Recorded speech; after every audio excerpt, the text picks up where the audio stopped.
Parte 1. 7 hábitos dos bons pais e dos pais brilhantes. Os filhos não precisam de pais gigantes, mas de seres humanos que falem a sua linguagem e sejam capazes de penetrar-lhes o coração. 1. Bons pais dão presentes, pais brilhantes dão seu próprio ser. Este hábito dos pais brilhantes contribuiu para desenvolver em seus filhos a autoestima, proteção da emoção, capacidade de trabalhar, perdas e frustrações, de filtrar estímulos estressantes, de dialogar, de ouvir. Bons pais atendem dentro das suas condições os desejos dos seus filhos. Fazem festas de aniversário, compram tênis, roupas, produtos eletrônicos, proporcionam viagens. Pais brilhantes dão algo incomparavelmente mais valioso aos seus filhos, algo que todo o dinheiro do mundo não pode comprar: o seu ser, a sua história, as suas experiências, as suas lágrimas, o seu tempo. Pais brilhantes, quando têm condições, dão presentes materiais para seus filhos, mas não os estimulam a ser consumistas, pois sabem que o consumismo pode esmagar a estabilidade emocional, gerar tensão e prazeres superficiais. Os pais que vivem em função de dar presente para seus filhos são lembrados por um momento. Os pais que se preocupam em dar a sua história aos filhos se tornam inesquecíveis. Você quer ser um pai ou uma mãe brilhante? Tenha coragem de falar sobre os dias mais tristes da sua vida com seus filhos. Tenha a ousadia de contar sobre as suas dificuldades do passado. Fale das suas aventuras, dos seus sonhos e dos momentos mais alegres de sua existência. Humanize-se. Transforme a relação com seu filho numa aventura. Tenha consciência de que educar é penetrar um no mundo do outro. Muitos pais trabalham para dar um mundo aos filhos, mas se esquecem de abrir o livro da sua vida para eles. Infelizmente, seus filhos só vão admirá-los no dia em que eles morrerem.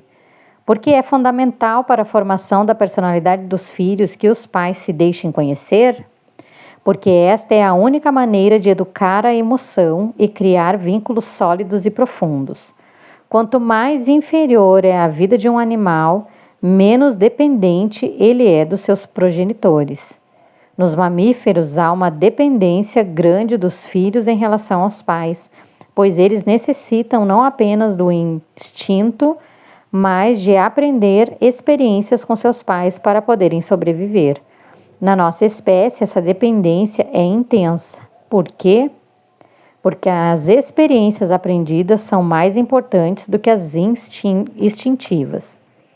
Uma criança de 7 anos é muito imatura e dependente dos seus pais, enquanto muitos animais com a mesma idade já são idosos.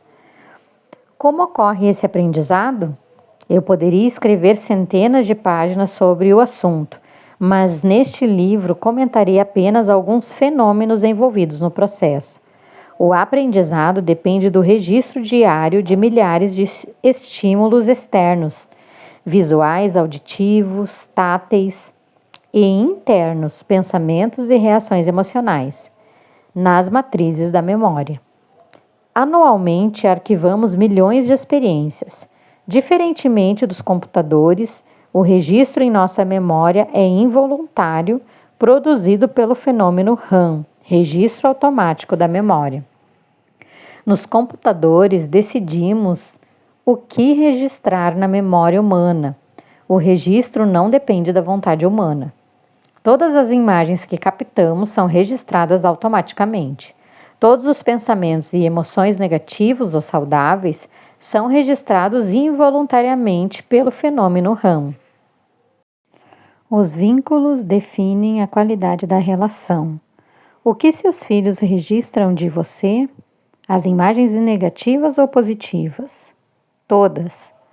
Eles arquivam diariamente os seus comportamentos, sejam eles inteligentes ou estúpidos. Você não percebe, mas eles o estão fotografando a cada instante. O que gera os vínculos inconscientes não é só o que você diz a eles, mas também o que eles veem em você.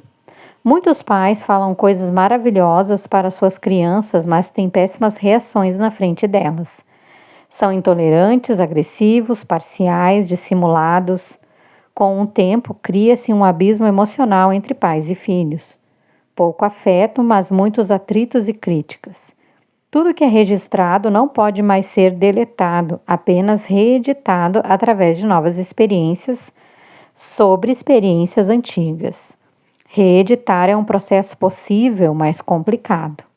A imagem que seu filho construiu de você não pode mais ser apagada, só reescrita.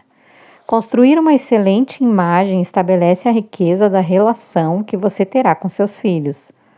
Outro papel importante da memória é que a emoção define a qualidade do registro. Todas as experiências que possuem um alto volume emocional provocam um registro privilegiado. O amor e o ódio, a alegria e a angústia provocam um registro intenso. A mídia descobriu, sem ter conhecimentos científicos, que anunciar as misérias humanas fisga a emoção e gera concentração. De fato, acidentes, mortes, doenças, sequestros geram alto volume de tensão, conduzindo a um arquivamento privilegiado dessas imagens. Nossa memória tornou-se assim uma lata de lixo. Não é à toa que o homem moderno é um ser intranquilo que sofre por antecipação e tem medo do amanhã. Fica mais barato perdoar. Se você tem um inimigo, fica mais barato perdoá-lo. Faça isso por você. Caso contrário, o fenômeno RAM o arquivará privilegiadamente. O inimigo dormirá com você e perturbará seu sono. Compreenda as suas fragilidades e perdoe-o, pois só assim você ficará livre dele. Ensine seus filhos a fazer do palco da sua mente um teatro de alegria e não um palco de terror. Leve-o a perdoar as pessoas que os decepcionam. Explique a eles este mecanismo. Nossas agressividades, rejeições e atitudes impensadas podem criar um alto volume de tensão emocional em nossos filhos, gerando cicatrizes para sempre. Precisamos entender como se organizam as características doentias da personalidade. O mecanismo psíquico é o seguinte: uma experiência dolorosa é registrada automaticamente no centro da memória. A partir daí, ela é lida continuamente, gerando milhares de outros pensamentos. Estes pensamentos são novamente registrados, gerando as chamadas zonas de conflitos no inconsciente. Se você errou com seu filho, é insuficiente apenas ser dócil com ele num segundo momento. Pior ainda, não tente compensar sua agressividade comprando-o, dando-lhe coisas. Deste modo, ele o manipulará e não o amará.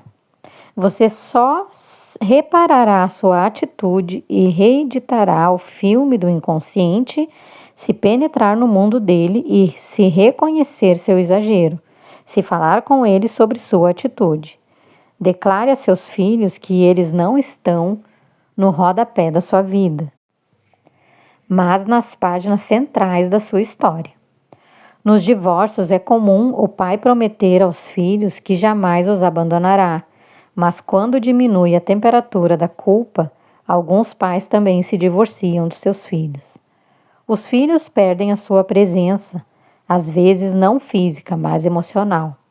Os pais deixam de curtir, sorrir, elogiar e ter momentos agradáveis com os filhos. Quando isso acontece, o divórcio gera grandes sequelas psíquicas. Se a ponte for bem feita, se a relação continuar a ser poética e afetiva, os filhos sobreviverão à turbulência da separação dos seus pais e poderão amadurecer. Seus filhos não precisam de gigantes. A individualidade deve existir, pois ela é o alicerce da identidade da personalidade. Não há homogeneidade no processo de aprender e no desenvolvimento das crianças. Vygotsky, 1987. Não há duas pessoas iguais no universo. mas o individualismo é prejudicial. Uma pessoa individualista quer que o mundo gire em torno de sua órbita. Se sua satisfação está em primeiro lugar, mesmo se isso implicar o sofrimento dos outros.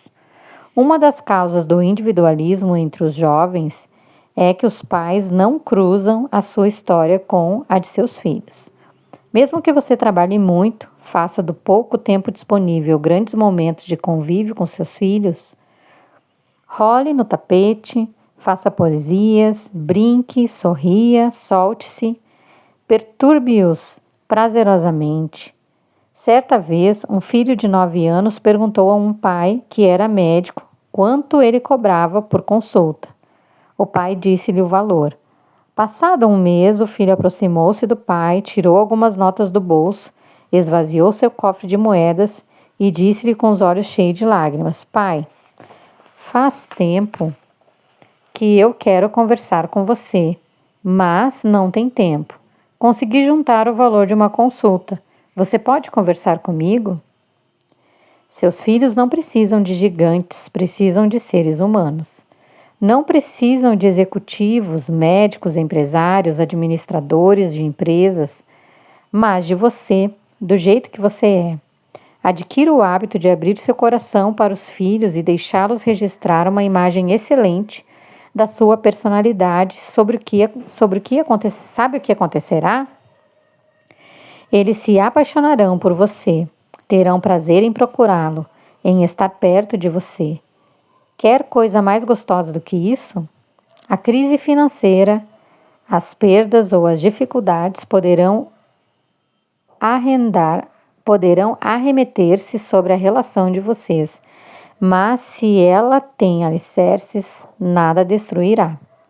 De vez em quando, chame um dos seus filhos sozinho e almoce ou faça programas diferentes com ele. Diga o quanto ele é importante para você. Pergunte como está a vida dele. Fale sobre seu trabalho e seus desafios.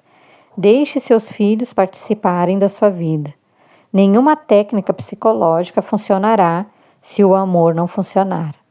Se você passar por uma guerra no trabalho, mas tiver paz quando chegar em casa, será um ser humano feliz. Mas se você tiver alegria fora de casa e viver uma guerra na sua família, a infelicidade será sua amiga. Muitos filhos reconhecem o valor de seus pais, mas não o suficiente para admirá-los, respeitá-los, tê-los como mestres da vida. Os pais que estão tendo dificuldades com os filhos não devem sentir-se culpados. A culpa engessa a alma. Na personalidade humana, nada é definitivo. Você pode e deve reverter esse quadro. Você tem experiências riquíssimas que transformaram sua história num filme mais interessante do que os de Hollywood. Se você duvida disso, é porque talvez nem se conheça. E pior ainda, nem mesmo se admire. Liberte a criança feliz que está em você. Liberte o jovem alegre que vive na sua emoção, mesmo que seus cabelos já tenham embranquecido. É possível recuperar os anos. Deixe seus filhos descobrirem seu mundo. Abra-se, chore e abrace-os. Chorar e abraçar são mais importantes do que dar-lhes fortunas ou fazer-lhes montanhas de críticas.